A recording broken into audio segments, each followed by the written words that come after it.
اللہ نے ہمیں ایک نماز عطا فرما دی جس کو ہم آج صلاۃ التراویح کہتے ہیں۔ میرے نبی کے زمانے میں اسے قیام اللیل کہا جاتا تھا، اس لیے حضرت عائشہ رضی اللہ تعالیٰ عنہ کی روایت ہے جس سے 8 رکعت والے حضرات استدلال کرتے ہیں کہ رمضان اور غیر رمضان میں اس کو امام بخاری نے قیام اللیل کا ہی عنوان دیا ہے، آپ نے 11 رکعت سے زیادہ نماز نہیں پڑھی۔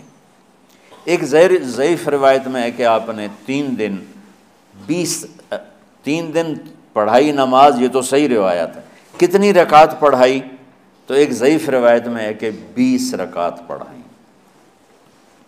اچھا، ضعیف روایت سے عبادت ثابت نہیں ہو سکتی حکم شرعی، تو جب حضرت عمر رضی اللہ تعالیٰ عنہ نے سب کو، اب میرے نبی کے دور میں 3 دن کے بعد آپ تو آئے نہیں کہ کہیں فرض نہ ہو جائے، تو صحابہ اپنے طور پر قرآن سنتے تھے ٹولیوں میں۔ صدیقی دور میں 2 سال وہ فتنوں میں گزرا، تو اس میں بھی اسی طرح چلا کہ ٹولیوں میں ہوتے تھے۔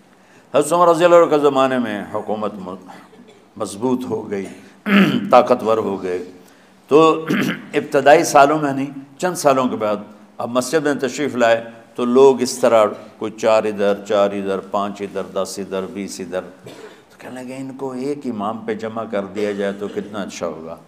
تو آپ نے سب کو اکٹھا کیا اور ابی بن کعب رضی اللہ تعالیٰ عنہ کو امام بنایا اور سب کو ایک نماز پہ جمع کر کے 20 رکعت کا حکم عطا فرمایا۔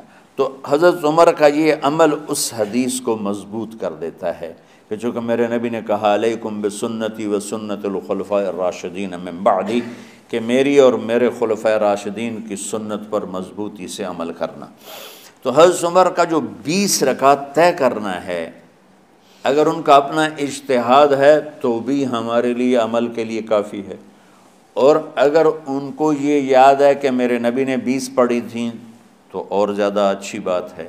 لیکن بہرحال جو 8 پڑھتا ہے ہمارا اس پہ بھی کوئی اعتراض نہیں، چونکہ وہ بھی حدیث کے ساتھ بات کرتا ہے، اور باقی پوری امت 20 پڑھتی ہے ان پر بھی اعتراض نہیں۔ میں ایک جگہ سے گزر رہا تھا، نماز کا وقت ہو گیا، اہل حدیث کی مسجد تھی، میں وہاں نماز پڑھنے چلا گیا تو ایک بہت بڑا اشتہار لکھا ہوا تھا، 20 تراویح ثابت کرنے والے کو 5 لاکھ روپے انعام۔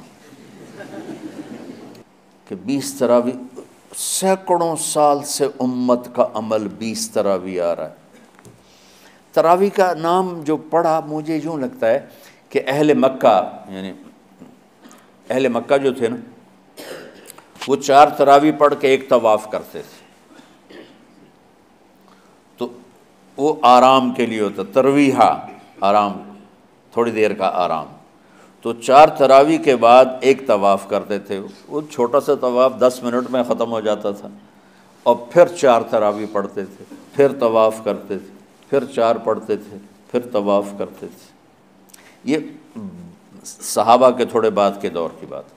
تو مدینے والوں کو پتہ چلا کہ مکے والے تو یہ کرتے ہیں، وہ کہنے لگے اساں کی کریے؟ انہوں نے کہا اسی 40 تراویح پڑھیں گے، 40 رکعت، وہ 40 رکعت پڑھتے تھے۔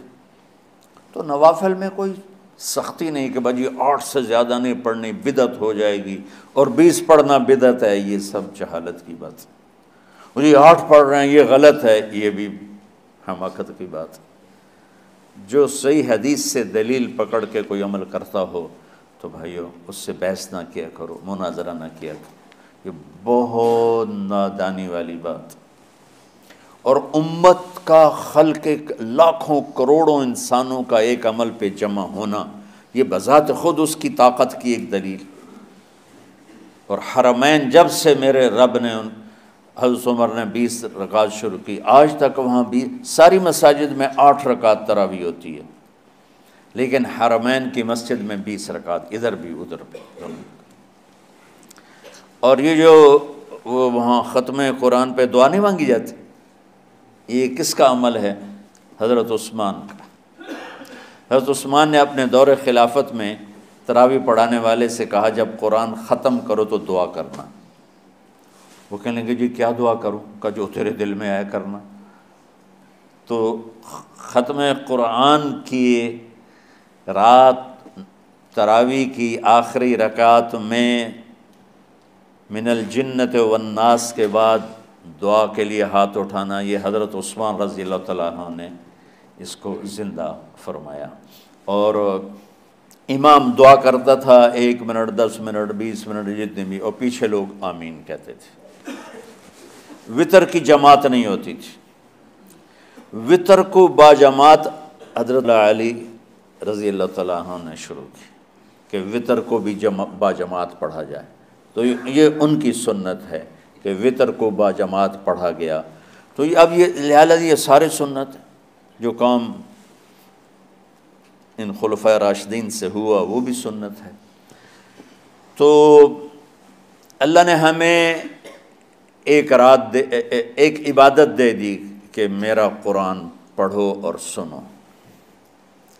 پہلی امتوں کو تراویح کیوں نہیں تھی یا قیام اللیل کیوں نہیں تھا؟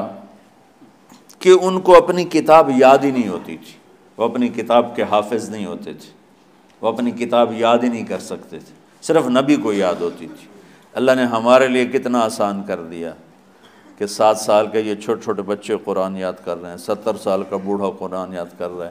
یہیں یہ مولوی یوسف صاحب کا ساتھی تھا، یا پتہ نہیں ان سے پہلے تھا، سلمان، مولوی سلمان، آج کل امریکہ میں ہوتے ہیں، ہماری ایک شاخ چلا رہے ہیں ماشاءاللہ۔ وہ شروع میں یہاں تھے، تو یہاں تراویح پڑھانے کے لیے ہمارے پاس حافظ کوئی نہیں تھا، وہ حافظ نہیں تھے، وہ صبح بیٹھ کے شام تک 1 سپارہ یاد کرتے اور رات عشاء کی نماز میں سنا دیتے۔ 30 دن میں قرآن یاد کر کے سنا دی۔ مطلب یہ سنی سنائی بات نہیں، ہمارے اسی حسنین، اسی ممبر اور محراب کی بات کہ یہیں اسی مسجد میں انہوں نے صبح سے مغرب تک یاد کرتے تھے اور پھر عشاء میں کھڑے ہو کے سنا دیتے تھے۔ پیچھے ہوتے تھے لقمہ کوئی دینے والا شاید، لیکن بہت خوبصورت پڑھ کے 1 دن میں یاد کر کے سنا دیا۔ اور ایک مجھے نام بھول گیا